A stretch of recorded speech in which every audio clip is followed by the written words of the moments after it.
This is a Full and Bloom news brief.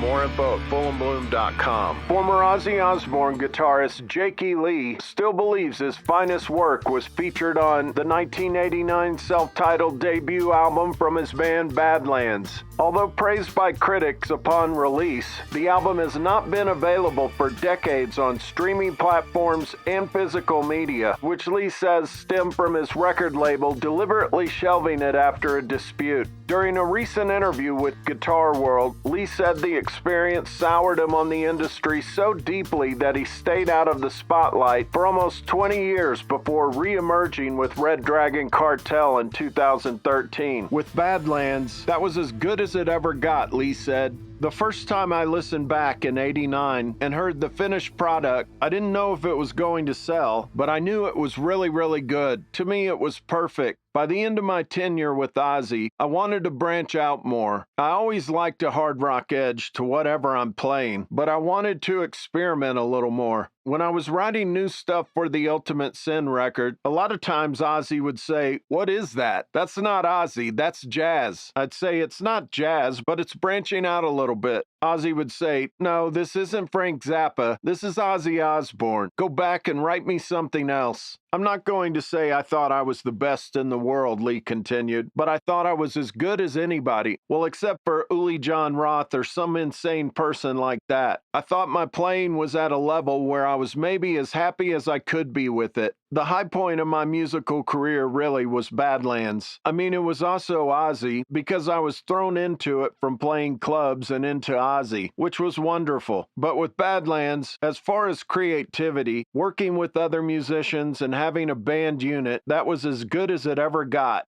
I worked really hard on the songs, and I was there for everybody while recording. I was there for the mixes. I thought it was a beautiful piece of art. It's too bad you can't get it anymore. Lee blamed Atlantic Records boss Ahmet Ertegun, who he said reacted to a falling out with Badlands singer Ray Gillen. There have been so many theories, but it was his decree, Lee said. "We're burying Badlands. I don't ever want them to see the light of day again. They're history." And he was the man. It was his record company. When it all folded, I was just so heartbroken that I didn't want to do anything anymore. There was a period of a decade where I wasn't doing anything. It was because I was just so heartbroken over what happened with Badlands. During a 2019 interview on the Let There Be Talk podcast, Lee provided more insight into the falling out with Atlantic Records. When Ray and I first got together, we were talking to make sure we were compatible, Lee recalled, and so drugs came up. We both said, "Yeah, I did coke. It was in the 80s, but no problem. I don't still do it." And then I said, "You ever shoot up?" "'Cause I never have, because I hate needles." And he said, "I did one time, and it was with my uncle." His uncle was a biker, and he was so different from his father.